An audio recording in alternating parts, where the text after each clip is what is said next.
Dear student, आज की इस वीडियो में जो हम न्यूमेरिकल को सोल्व करने जा रहे हैं वो न्यूमेरिकल हमें कुछ इस तरह से दे रखा है।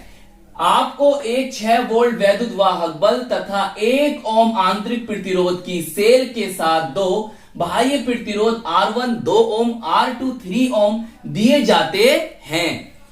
परिपथ में धारा क्या होगी जब R1 व R2 श्रेणी क्रम में जोड़े जाए तब, और R1 व R2 समांतर क्रम में जोड़े जाएं तब। 2014 में 3 नंबर में पूछा गया था ये न्यूमेरिकल। चलिए फिर कॉपी और पेन निकाल लीजिए और सोल्व करते हैं आज के अपने इस न्यूमेरिकल को। चलिए अब हम इसका कर रहे हैं सॉल्यूशन, बोले तो हल। बहुत ध्यान से समझेंगे बच्चों। हमें क्या दे रखा है, जो वैल्यूज दे रखी है उसे नीचे लिखिए।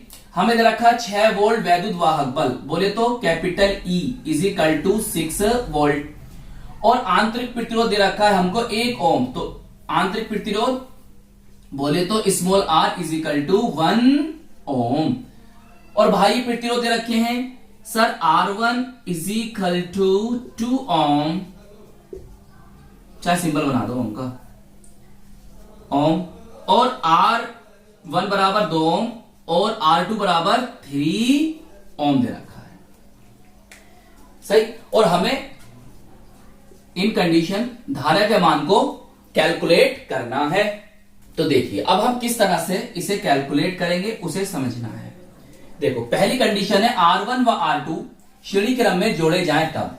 सही है। आप उठाओगे ब्लैक पेन से लिखोगे और R1 R2 को श्रेणी क्रम में हम इस तरह से जोड़ेंगे। सही। ये हमारा क्या है, सेल का वैद्युत वाहक बल है, ये आंतरिक प्रतिरोध हुआ, ये दो बाह्य प्रतिरोध है। और कैसे क्रम में बाह्य प्रतिरोध सर, श्रेणी क्रम में है। तो अब देखो हम क्या करेंगे, तुल्य प्रतिरोध निकालेंगे। क्या क्या करेंगे, तुल्य प्रतिरोध निकाल लेते हैं। यहां से कैसे निकलेगा श्रेणी क्रम में, देखो तुल्य तुल्य प्रतिरोध बेटा कैसे लिखोगे, पहले ही हेडिंग डालोगे। सही है। साइड में क्या करोगे, उसके ये बना दोगे डायग्राम, और फिर साइड में से ये लिखना स्टार्ट कर दोगे। या ऐसा कर लो, हेडिंग लिख लो, जस्ट उसके नीचे ये डायग्राम बना दो और नीचे से ये लिखना स्टार्ट करना। सही, समझ में आ गई बात कैसे लिखना आपको। सही। लिखने का तरीका आपका अच्छा होना चाहिए, जब भी आपको नंबर अच्छे मिलेंगे। तुल्य प्रतिरोध क्या हो भाई, R बराबर R1 प्लस R2। तो R1 सर 2 ओम है, R2 सर 3 ओम है, बराबर कितना हो गया 5 ओम। तो हमारा तुल्य प्रतिरोध कितना आया, 5 ओम। अब क्या करेंगे, अब बेटा इस परिपथ में प्रवाहित होने वाली धारा का फॉर्मूला, ब्लैक पेन निकालो फिर। I इज इक्वल टू जी sir E upon capital R बाह्य प्रतिरोध, स्मॉल r आंतरिक प्रतिरोध। ब्लैक पेन से लिखना और बॉक्स में बंद कर देना। देखिए आपको सब वैल्यूज पता है, यहां से आप धारा का मान निकाल लोगे और आपका एक सवाल कंप्लीट हो जाएगा। ये कितना बच्चों, सर हमें दे रखा है 6 ओम, वो सॉरी 6 वोल्ट, और ये दे रखा है हमको कितना तुल्य प्रतिरोध कितना है 5 ओम, और आंतरिक प्रतिरोध कितना दे रखा है सर, आंतरिक प्रतिरोध दे रखा है हमको 1 ओम। तो कितना आ गया बताओ, 6 और बटे 6, कटपिट कितना आ जाएगा सर 1 एम्पियर। तो जब R1 व R2 श्रेणी क्रम में लगे होंगे तो उस परिपथ में बहने वाली धारा का जो मान होगा कितना होगा, 1 एम्पियर। चलिए अब देखो बेटा R1 व R2 समांतर क्रम में जोड़े जाएं तब, सेकंड कंडीशन में। तो इस तरह से आप ब्लैक पेन से ही लिखेंगे, R1 व R2 समांतर क्रम में जोड़े जाएं तब। सही। साइड में डायग्राम बना दो या जस्ट इसके नीचे और नीचे से लिखना स्टार्ट कर दो। बेहतर यही कि आप साइड में डायग्राम बनाएं और यहां से लिखना स्टार्ट करें। चलिए अब देखिए तुल्य प्रतिरोध निकालते हैं हम इसका। पहले देखो ये आपके R1 R2 कैसे क्रम में है, समांतर क्रम में है। ये आपका वैद्युत वाहक बल हो गया, ये क्या हो गया आंतरिक प्रतिरोध हो गया। तो इस तरह पूरा परिपथ बनेगा। इतना तो आता हो बच्चों। चलिए डायग्राम जरूर बनाना। अच्छा क्या, तो यहाँ पे तुल्य प्रतिरोध निकाल लो। तुल्य प्रतिरोध समांतर क्रम के लिए sir 1/r is equal to 1/r1 plus 1/r2। देखिए 1/r कितना है 2 ओम, ये कितना है 3 ओम, 1/3। अच्छा देखो दोनों अलग अलग है। एक काम करो, यहां से एक फॉर्म बना लो, वो आसान रहेगा। 2 और 3 है, अपने आप से कटेंगे ये। तो देखो ऐसे फॉर्म बना लो, इन दोनों का एलसीएम R1 R2 ये यहां इधर गया R2 प्लस R1, सही। यहां लिख दूं, थोड़ा इधर लिख देता हूं, चलो यहां लिख देता हूं यार, जान कब बच गई।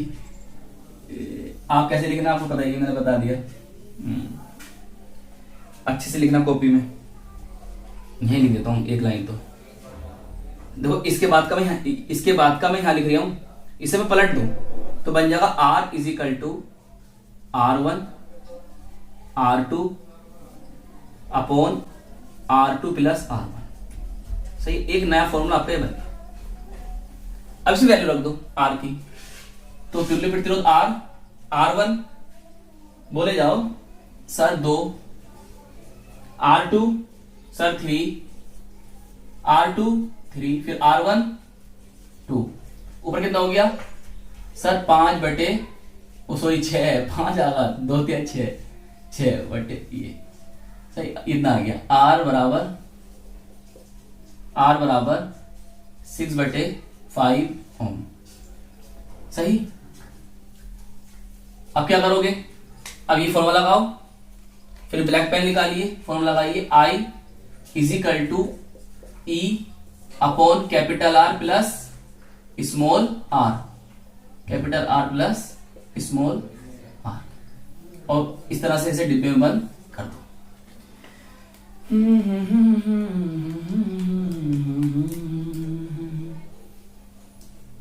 ये कितना दे रखा है 6, लिखना चाहो बराबर में लिख लियो यहां पे, या ऐसे रहने दो मर्जी।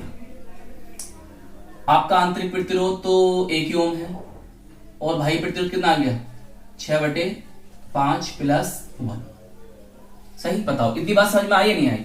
आगे चलेंगे, अभी समझ लो इतना। चलिए अब सोल्व करें इसे आगे, सही है। बहुत ध्यान समझना मैं क्या करने जा रहा हूं, देखो सुनो। मैं इस 5 को यहां लेके जाऊंगा तो 6 प्लस 5 हो जाएगा।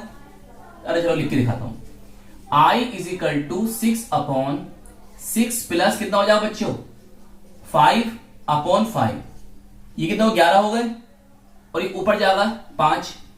चलो मैं लिख के दिखा दूं यार एक लाइन और। ये 5 ऊपर गए, 5 गुणा 6 गुणा 5, और ये नीचे कितना 11, सही। टोटल वैल्यू कितनी बन गई, बन जाएगा यहां पर 5 30 बटे 11। जब आप इसे भाग करोगे तो बनेगा 2.72 एम्पियर, सही है। इतना मान आ जाए। तो जब आपके बाह्य प्रतिरोध R1 व R2 समांतर क्रम में होंगे तो प्रवाहित धारा कितनी होगी 2.72 एम्पियर। बताइए समझ में आई? चलो नोट कर लो इसे। तो आई होप ये न्यूमेरिकल आपके अच्छी तरह से समझ में आ गया होगा। अपना ख्याल रखिएगा, खूब मेहनत से पढ़ाई करते रहिएगा। हम मिलेंगे आपको इसकी नेक्स्ट वीडियो में। जय हिंद, जय भारत।